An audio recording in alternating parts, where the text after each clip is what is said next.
உலக மக்கள் எல்லோருக்கும் வணக்கம். நான் உங்கள் ஜி கோபால் பேசுகிறேன். இன்னைக்கு நம்ம பேசக்கூடிய தலைப்பு ஜனவரி மாத பலன்கள். எல்லாத்துக்குமே இந்த புது வருஷம் ஹாப்பி நியூ இயர். இங்கே எல்லாத்துக்குமே என்னுடைய வாழ்த்துக்கள். இதில் முதல் ராசி ஆகப்பட்டது மேச ராசி. இந்த மேச ராசிக்கு ஜனவரி மாத பலன்களை இப்போ நம்ம பேச போகிறோம். இதற்கு முன்னாண்ட இந்த ஜனவரி மாதத்தில் கிரக அடைவுகள் எப்படி இருக்குது அதை நீங்கள் தெரிஞ்சுக்கணும். இப்போ மேசத்திலேயே குரு பகவான், மேசத்துக்கு 6ஆம் இடத்துல கன்னியில் கேது பகவான், விருச்சிகத்தில் சுக்கிர பகவான் புதன் பகவான், தனுசில் செவ்வாய் பகவான் சூரிய பகவான், கும்பத்தில் சனி பகவான், மீனத்தில் ராகு பகவான். இது இந்த மாத கிரக அடைவுகள். இப்போ இந்த வருஷம் ஆரம்பிக்கும் போது ஒவ்வொருத்தருடைய மனசுலையும் இந்த வருஷமாவது கடனை கட்ட மாட்டோமா, இந்த வருஷமாவது கல்யாணம் ஆகாதா, இந்த வருஷமாவது ஒரு குழந்தை பாக்கியம் பிறக்காதா, இந்த வருஷமாவது வேலையில் நம்ம நல்ல நிலைமைக்கு வருவோமா வரமாட்டோமா. அப்போ இது மாதிரியான எத்தனையோ ஒரு கேள்விகளோடு தான் இந்த வருஷம் ஆரம்பிக்குது. உங்கள் எல்லாத்துக்கும் சொல்கிறேன், எனக்கும் சேர்த்து சொல்கிறேன், கண்டிப்பாக நம்ம எல்லாத்துக்கும் நாம் எதிர்பார்த்த நம்ம இறைவன்கிட்ட கேட்டுக்கிட்ட கேள்விகளில் ஒரு குறைந்தபட்ச நம்மளுக்கு பார்க்க போன ஒரு மாற்றமாவது கிடைக்கணும். அதுதான் என்னுடைய ஆசையும் கூட. நீங்களும் நல்லா இருப்பீங்க. உங்களுக்கு மீண்டும் ஒரு முறை என்னுடைய புத்தாண்டு வாழ்த்துக்கள். இப்போ மேச ராசிக்கு ராசி அதிபதி செவ்வாய் பகவான். அந்த செவ்வாய் பகவான் அப்படி எங்கே இருக்கிறாங்கன்னா, மேசத்துக்கு மேச ராசியிலிருந்து எண்ணி வர 9ஆம் இடத்தில் தனுசில் செவ்வாய் இருக்காங்க, மேசத்தில் குரு இருக்கிறாங்க. அப்போ இந்த 2 கிரகங்களும் கிரக பரிவர்த்தனையாக இருக்குது. அப்போ இந்த கிரக பரிவர்த்தனையே யோகமானது. அப்போ மேசத்தில் அந்த செவ்வாய் ஆட்சியாக இருக்கிற மாதிரி தான் கணக்கு. ஒரு ஆண்டின் துவக்கத்தில் தன்னுடைய ராசி அதிபதி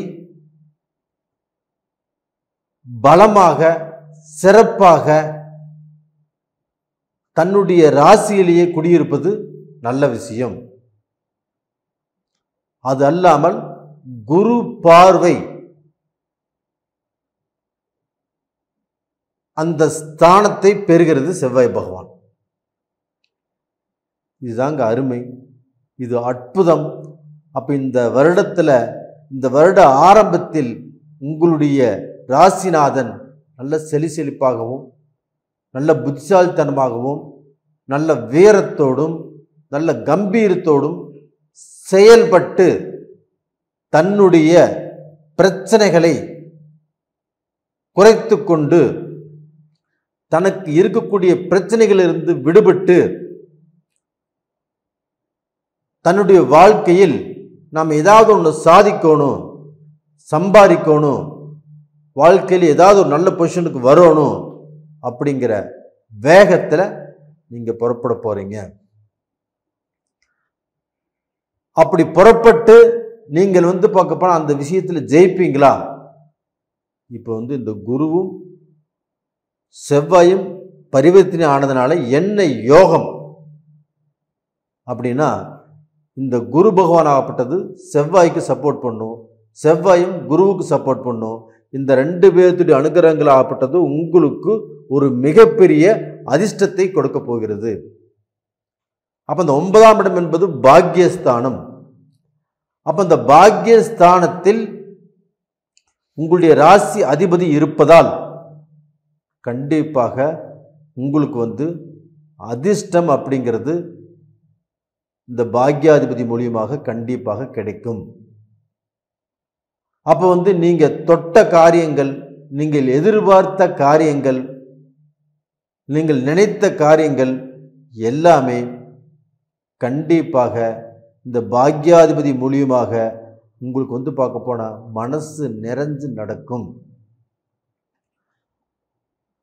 அப்போ அந்த செவ்வாய் பகவான் ஆகப்பட்டது உழைப்பதற்கு தயார். அது மட்டும் இல்லை, அவங்களுடைய வாழ்க்கையில் எக்ஸ்ட்ரீம் லெவலில் கஷ்டப்படுறதுக்கு தயார். நான் கஷ்டப்பட்டு முன்னுக்கு வர்றதுக்கு தயார் அப்படிங்கிற ஒரு வைராக்கியத்தில் இருக்கிறீங்க.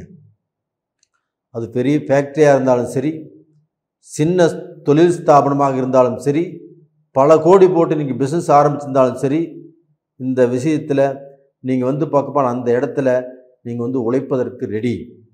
அப்போ வந்து பார்க்க போனால் நீங்கள் உழைத்த உழைப்புக்குண்டான ஒரு நல்ல பலன் கிடைக்கும்.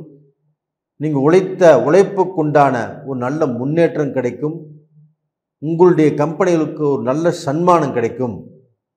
அப்போது நீங்கள் கஷ்டப்படுறதுக்குண்டான ஒரு கலை அம்சமாகப்பட்டது இந்த காலகட்டத்தில் இருக்கிறதுனால நீங்கள் தைரியமாக பாடுபடலாம். அப்போ இது போக பார்த்தீங்கன்னா உங்களுக்கு வந்து 8ஆம் இடத்துல சுக்கிரனும் புதனும் இருக்கிறாங்க. அப்போ அந்த 8ஆம் இடத்தில் இருக்கக்கூடிய அந்த சுக்கிரனாகப்பட்டது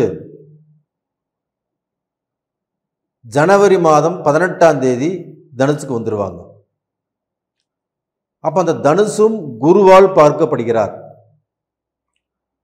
அப்போ அந்த தனுசுக்கும் வந்து பார்க்க போனால் அந்த குரு பகவானாகப்பட்டது ஆகாத கிரகமாக இருந்தாலும் அதனுடைய பார்வை சுக்கிர பகவான் மீது படுறதுனால உங்களுக்கு வந்து பார்க்க போனால் உங்களுடைய ஆசைகள், இடம் வாங்கலாம், கார் வாங்கலாம், பங்களா வாங்கலாம், இன்னொரு வீடு கட்டலாம், நம்ம எதிர்காலத்துக்கு நம்ம மக்களுக்கு வேண்டி இடம் வாங்கி போடலாம், இது மாதிரி எது நீங்கள் நினைத்தாலும் அது சுக்கிர பகவான் நிறைவேற்றி வைப்பார்.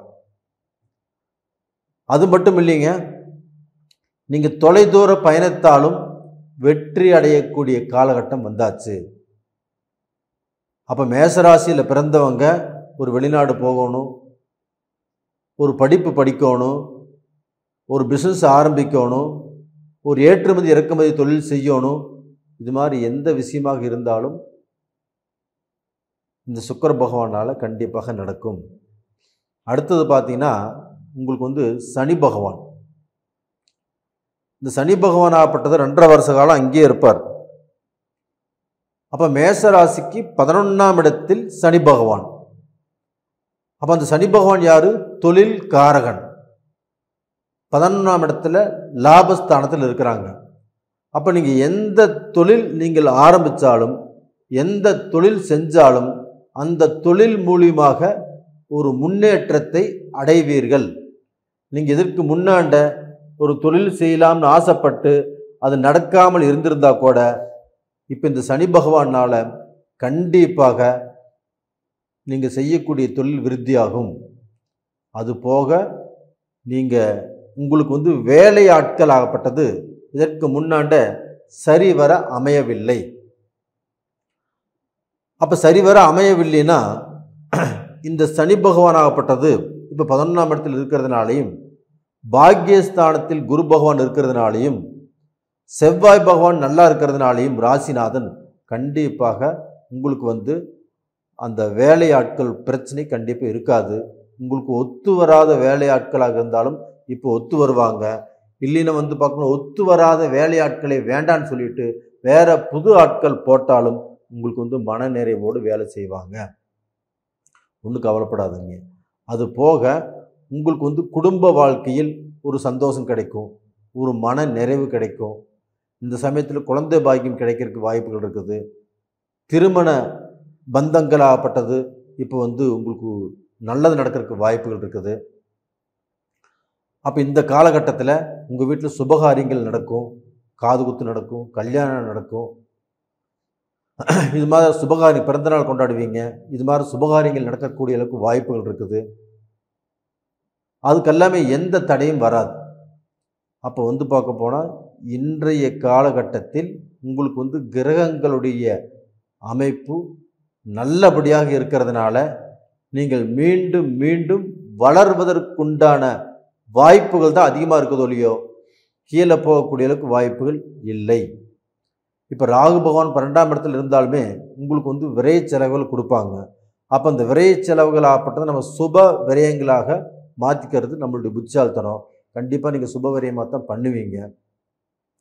இது போக மேசராசிக்காரங்களாகப்பட்டது கடந்த காலங்களில் நிறைய கஷ்டப்பட்டுட்டாங்க, நிறைய வேதனைப்பட்டாங்க, செய்யக்கூடிய தொழிலையும் கஷ்டப்பட்டாங்க.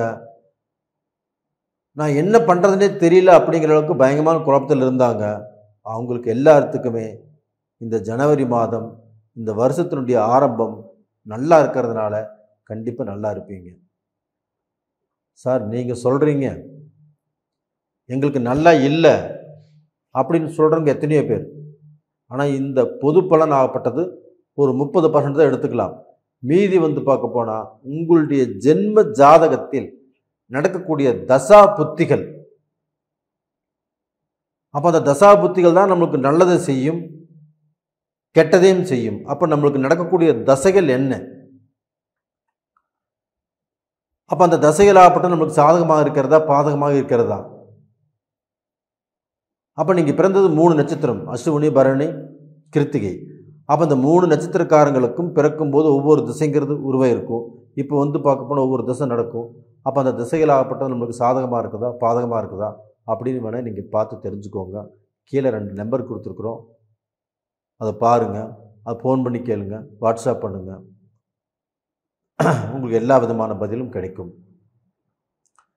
அதுபோக நீங்கள் என்னுடைய பதிவை பார்த்துட்ருக்கிறீங்க, சப்ஸ்கிரைப் பண்ணாதவங்க சப்ஸ்கிரைப் பண்ணுங்கள். நிறைய பேர் சப்ஸ்கிரைப் பண்ணி ஆதரவு கொடுத்துட்ருக்கிறீங்க, உங்களுடைய ஜாதகங்களையும் அனுப்புகிறீங்க, நான் பார்த்து சொல்லிகிட்ருக்குறோம். உங்கள் எல்லாத்துக்குமே என்னுடைய மனமார்ந்த நன்றிகள். உங்களிடமிருந்து விடைபெறுவது உங்களின் ஜி கோபால். நன்றி, வணக்கம்.